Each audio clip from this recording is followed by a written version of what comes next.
Hey guys, this is Eckhart Slaughter. Hello and welcome to what is one of the most exciting videos I've ever made over here on the channel. So I just have to get all of my reactions out to the recent Disney investor call that they had just a couple of hours ago. It might even still be ongoing, but the Star Wars stuff is done, where they announced over 10 television shows and movies, which we will be talking about today. I want to get my reactions out, so I will have some images, but there's not a whole lot to look at, so I put some Star Wars Squadrons footage in the background. Alright, so I'm going to talk about everything that was announced today, and I don't know the exact order that I'm going to do it in, but I'll start with the thing that I am absolutely the most excited for. There is going to be a Star Wars Rogue Squadron movie coming out in 2023 and directed by Patty Jenkins. Now, of course, we didn't get a trailer or anything, but Patty Jenkins, again, the director, did upload a really cool monologue basically saying that this will be the greatest dogfighting movie of all time, and it seems like this will also be the next Star Wars movie releasing in 2023. I'm not sure if it's going to be on Disney Plus only. I think it'll probably make theaters. I really hope so. But just a whole film dedicated to starfighter and space combat is just amazing, especially because that's the one thing that we've seen nailed in movies like Rogue One. One thing that I also thought was interesting is that Kathleen Kennedy talked about how this would be in a future era of the galaxy. She talked about that a couple of times. Does that mean this will be after Episode 9? Maybe this is the New Republic reformed, trying to fight back for the galaxy? I don't know, but if it is set in the sequel era, that means Wedge, Dennis Lawson, could come back. And yeah, there's not a whole lot to say here. The Rogue Squadron books, the comics, and the video games were always some of my favorite parts of Star Wars Legends, so this is unbelievably exciting for me. Also, if Rogue Squadron does come back and this is after Episode 9, Poe could be there, which I like Poe. I don't think he got all the attention he deserved. This would be a nice continuation of his character. So the next thing I want to talk about is Acolyte. Acolyte is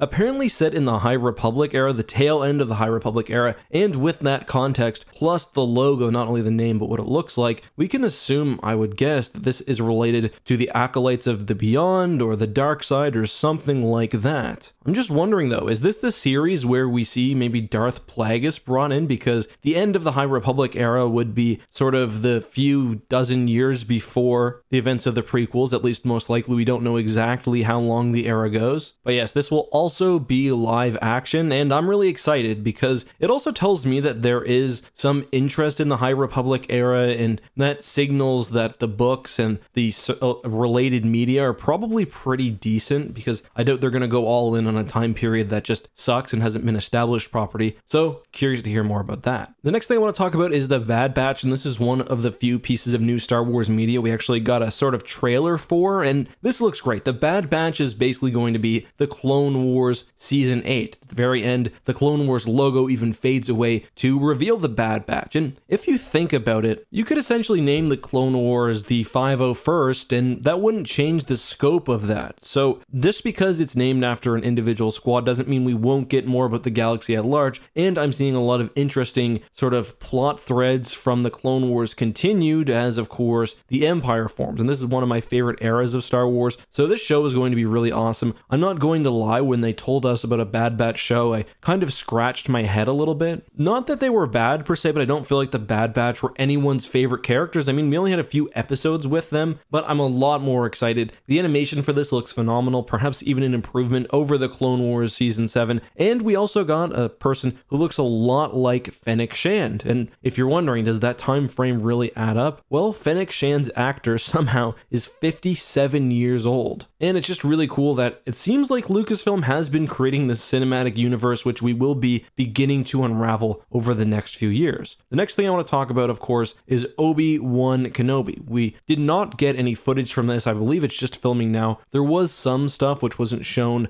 to the public during the investor call, but the big news was that Hayden Christensen will be returning to play Darth Vader, and Kathleen Kennedy also hinted at the fact that Darth Vader and Obi-Wan would be having a rematch. She called it the rematch of the century. My hope is that we get not only Hayden as Vader, but we also get Hayden as young Anakin. Hayden and Ewan can certainly be made to look like their prequel selves, de-age them a bit with mostly makeup, but perhaps a little bit of CG, and it'd be fine. Let's get some flashbacks. Let's contextualize their relationship during the Clone Wars a bit more, and that's also an interesting way to tie into maybe some of the other stuff we have. But I think ultimately Kenobi, just based on my feelings for the show, will kind of be its own thing. We've also learned that the Cassian Andor show, which is just called Andor, will also be a limited series. I believe Kathleen Kennedy said 12 episodes. I'm not really sure what to think about this. I didn't feel like Cassian needed any more content after Rogue One. I think that's how a lot of people felt, but I'm definitely open to being surprised. This could be good. The best part of Rogue One for me, more than the story, was just how much we got in the original trilogy era that felt right but was new. Stuff like the U-Wing and the Death Trooper. So hopefully Andor takes that and expands on it even further. I want to talk next about Ahsoka and Rangers of the New Republic, and I gotta say, how nice is it to have all of this stuff to talk about? So Ahsoka, Rangers of the New Republic, and apparently The Mandalorian will all come together at some point to tell a greater story. They'll culminate in one big moment, whether that's Thrawn or finding Ezra or taking down Moff Gideon, who knows? I've got to admit, I've been wondering about the Star Wars Rebels sequel series, which has been long rumored, and we don't see that here. People are saying that the Ahsoka is as close as we're going to get, but I'm not sure. Star Wars Rebels wasn't the Ahsoka show. It seems a bit weird for the follow-up to be named after her. But either way, what is clear is that Rosario Dawson will be returning and she will be playing Ahsoka again, which is great. I thought she was absolutely perfect for the character. Honestly, I'm wondering whether they filmed some of this already, because when I saw her in The Mandalorian, it seemed like she was already in her stride as the character. There were lots of little nuances in her acting and how she fought. I think she was absolutely perfect as Ahsoka, so I'm really excited for where that goes. Plus, of course, Rangers of the New Republic. Now, I'm guessing that this may be the rumored Cara Dune spinoff that we've been hearing about. I also am guessing that maybe this involves the starfighter pilots who have been chasing the Mandalorian. One of them is Dave Filoni, the other is the actor from Kim's Convenience. I don't imagine Dave Filoni's going to star in a show, but I can totally see the other guy being there. I forget his name right now, but he's been great in The Mandalorian, although that line about did you lose anyone at Alderaan was maybe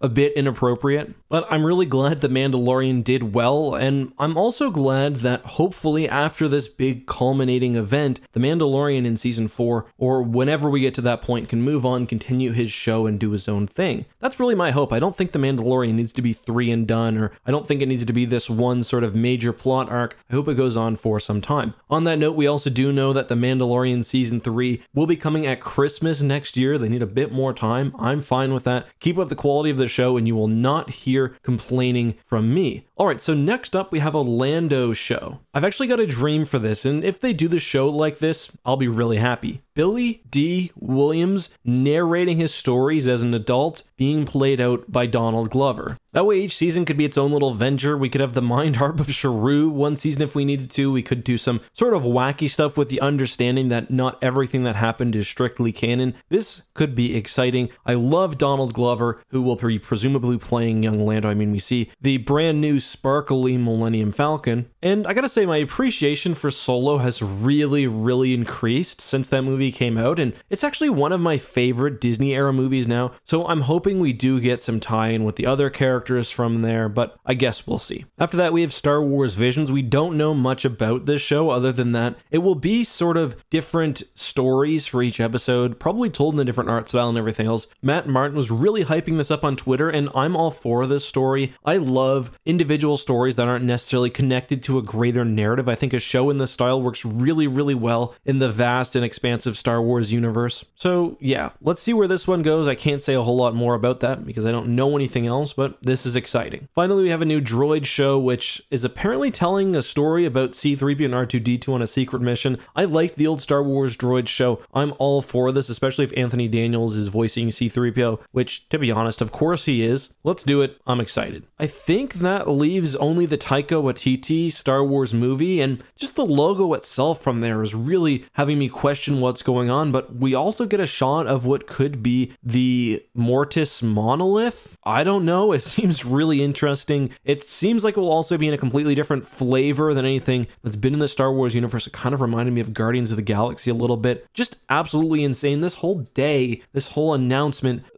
string of announcements just has my head spinning, especially now as I'm going over it. I didn't think there would be very much during this investors call. I thought people were maybe exaggerating what would be on there. Not that anybody really said that there would be a whole lot. But yeah, we've been absolutely spoiled, and the next 5 or so years of Star Wars content just looks like it's going to be absolutely phenomenal. I am wondering though, is Ahsoka really the Star Wars Rebels sequel series, or is there something else in the pipeline? I'm also wondering, where is the Rian Johnson movies? Kind of weird they didn't mention those. Have those been canceled? What about the other movies that have been talked about in the past? I'm not sure, but I'm open to learning more, hopefully pretty soon. But that's all I've got for today, guys. This is a very, very exciting moment for Star Wars fans, arguably the greatest moment in Star Wars history, the greatest single day when it comes to announcements anyway. But which one are you most excited for? As I said, for me, it's gotta be Rogue Squadron, but there's a lot here that has me very, very excited. Until next time though, guys, be safe, have a good one, and may the Force be with you.